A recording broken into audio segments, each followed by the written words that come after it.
Well,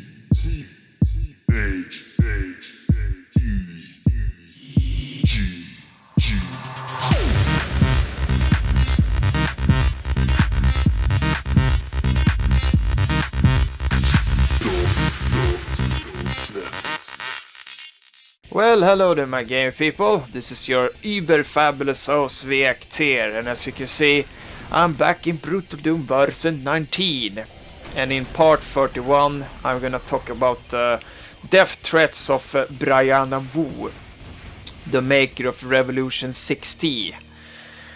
Because I actually saw like all the death threats via Twitter last night, in, you know, pretty much in real time, to be honest, because I was actually just about to, you know, quit for the day, but then I saw the pictures that people started to retweet. It was basically a recap retweet by Brianna Wu herself of the threats that she has received, and when I took, you know, a look at it, I was like, okay, things is gonna get even worse now. I mean, wasn't it like bad before?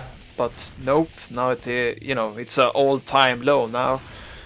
And I was pretty fucking disgusted about, you know, the content of the threats. I mean, it wasn't like the I'm gonna kill you kind of thing only. It was also like personal assault, and it was also like racist slanders as well. So it was like the ultimate troll kind of attack thing.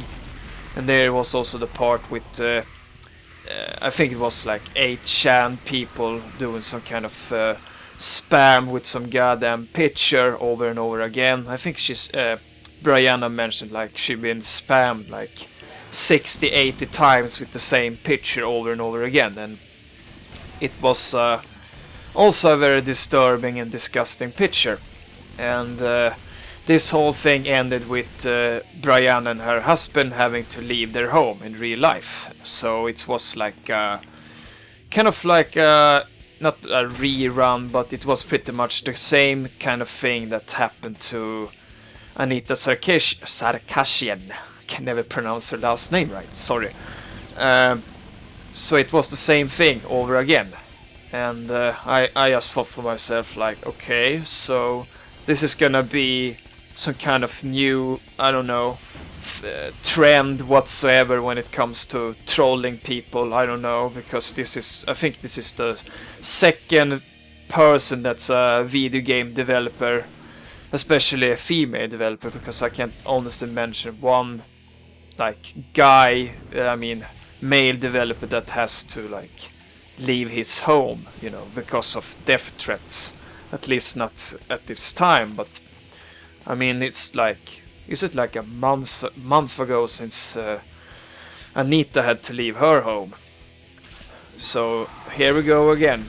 So that's why I decided to write the article about the case with Brianna Wu, and apparently now the police is like a big part of this, obviously, so it's just a matter of time before, I don't know, FBI might join in, because I think that was the case with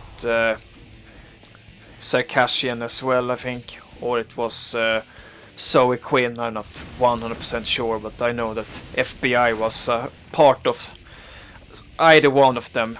And anyhow, when I wrote the article, that was last night, and I decided to make a video about it because some people decided to, you know, reach out to me and give me some new information, which I didn't have last night. Like the fact that obviously most of the attacks that has taken place recently are third-party members, and with that I would mean like they're not part of the Gamergate, you know, war, either of the sides. I mean the pros, the anti-pros and whatnot. They're just like, I don't know, shooting at everyone just to get like kicks out of it, you know, for the fun of it. So it's then you also got the people that's trying to make it look like they're a part of the Gamergate, but then they're pretty much false flagging their attacks so that people think they are a part of the Gamergate, but they're not.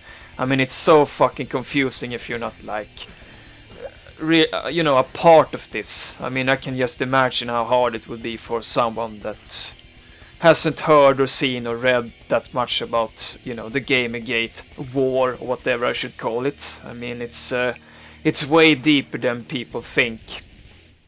So I honestly believe that this is a growing issue, and I mean, some people might have thought that, okay, this is just gonna, you know, die out over time, but it has actually grown worse, and I'm just starting to wonder like how it will end.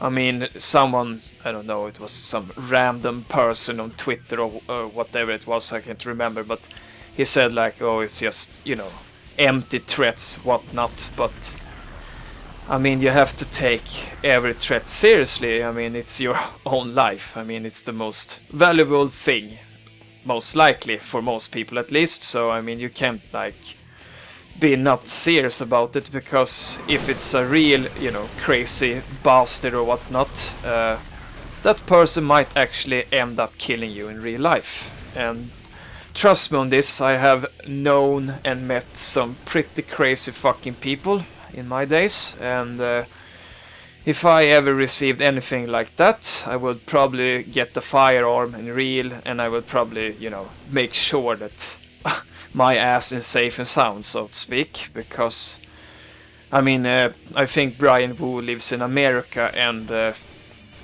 if I was in her shoes, then I would pretty much make sure that, well, I'm somewhere very safe, because there's so many like guns out on the streets and all that crap, and then you get all the, I mean, I don't know if you guys watch like Cops or like this investigation cop shows, you know, when they look at like past cases, and you actually get to like pretty much get inside the minds of the criminals, the persons that have committed the crimes. And let's just say that there's a lot of crazy fucking people out there, and you can't like not try to like, well, get police into it and just not care that much about threats like that, because you just never know. The person in question might actually be a person that has a gun or access to, you know, making bombs or whatever. So I can totally understand that Brianna Wu took all the precautions that she did, because I would have done the same thing. But I mean, I'm just starting to like understand that this is nothing that's gonna end, you know. So when I heard about, I think his name is Milo, I think he has a show called Radio Nero. I could be wrong. I'm gonna add links anyhow to this video, but he's obviously gonna do like a radio show with Brianna Wu.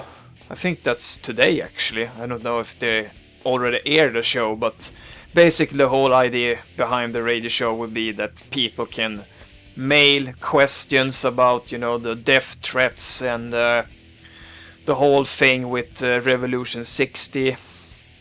And like I said earlier, I mean, if you don't think it's a good game, which I can't say anything about because I haven't tried it. The only thing that we did was that we uploaded trailers for the game, and we also wrote about it, but that's it. We haven't actually played the game, so I can't say anything about it. Anyhow, if you think the game is bad, you don't have to like threaten people, you know, to kill them and shit.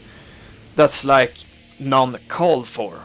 I mean, I can't say that I can even mention like one, you know, developer where there's pretty much just guys and they have made like a really shitty game and they get like death threats. Normally it's like, oh, your game just fucking sucks or something like that. I mean, you can just Google some bad game and probably found, you know, comments on YouTube or something like that. I mean, it's not death threats. I mean, I can't even say that. No, I have never ever like threaten to kill anyone just because their game are bad. That's not like the kind of person I am. But I mean, I haven't even like done like personal assault or, you know, talking shit about them personally. That's not who I am or what I'm about. I mean, I try to give like constructive, you know, critics how to make the game better and stuff like that. But I mean, if Revolution 60 is a really bad game, then okay, I'm sorry about that. But hopefully, I don't know, they make a new game that's better. But I don't know if they can fix the stuff that people are mad about. But it's still not reasons to threaten to kill Brianna Wu or whatnot. So I'm just starting to wonder, like, will this, you know, happen to someone else? Because it seems like they just target female developers for some reason, and I think most of them are so-called feminist developers. So I don't know, there seems to be some kind of, I don't know, red thin line here. You know, kind of like in those police investigation series, you know, when they do that kind of map thing with pins and shit, and they try to like figure out some kind of pattern, you know, for the killer or something like that.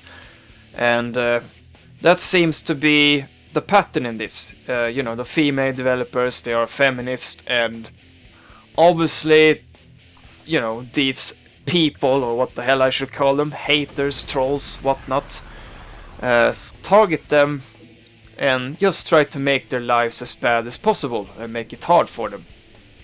And the thing that I started to think about when I looked at the Anita Sarkeesian case and the one with Brianna Wu, it could actually be the very same person. Of course, there's plenty of assholes in the world, but just think about it for a second. It might actually be the very same person. And then I started to think, like, how hard can it be to track down if it's the same person, I mean? Because there must be like tons of, you know, digital prints on the web from this person doing this, you know, death threats and all these tweets and shit. Because, well, I'm not like a super hacker, but I know that there's always like digital traces on the web, and if you have the knowledge and the time and the know-how, then you can actually pretty much track down anyone in the world. At least you can, you know, pretty much track down the person's country and the city that the person are, well, working, living in or whatever. And I honestly think it's time to, I don't know, do something about it, probably, because like I wrote in the article, it's just a matter of time before something really bad happens. I mean, so far it has just been so-called empty threats, but what's gonna happen if, say, a developer actually gets well, killed or really bad, you know, beaten up? Then, you know, then what's next, you know? So that's basically why I'm doing this video, you know, to, I don't know, raise awareness, get some opinions and comments from developers, the gamers, and people that works in the industry. Because I honestly never thought, at least not in my lifetime, that I would experience or see or hear anything like this. I mean, it's way above like what I thought would go down in the video game industry, to be honest. I mean, this is like, I don't know, something that, I mean, this shouldn't be acceptable in anywhere, no matter the business, but this is just so fucking unbelievable that, well, I still have a hard time to like process all this crap. I mean, if you have the time to look at all, you know, the internet aristocrat videos, the videos that, you know, Milo, the Radio Nero guy, have made, and all the other videos, and just look at all the articles about this stuff that's been going on with the Gamergate and all this death threats and stuff, then you realize that it's a pretty big fucking issue. And the thing that makes me kind of worry is that I don't know. I just get this feeling that a lot of people just stick their head in the in the ground and pretends that it rains, and that's not gonna solve anything. And actually, it's gonna make it worse. So I just think that these issues should be addressed and they should be dealt with as soon as possible. And then you might ask what can be done, as one fellow Twitter follower asked me today, or us today, and I thought about it, and well, I'm not like a police officer or hacker or something like that, but I guess show them the support and show that I don't support this kind of shit, pretty much. Just make sure that I do what I can, I guess. And that will be pretty much it. So just like always, feel free to subscribe, and of course comment on this topic. So just take care, people. This is v19 signing out. Bye bye.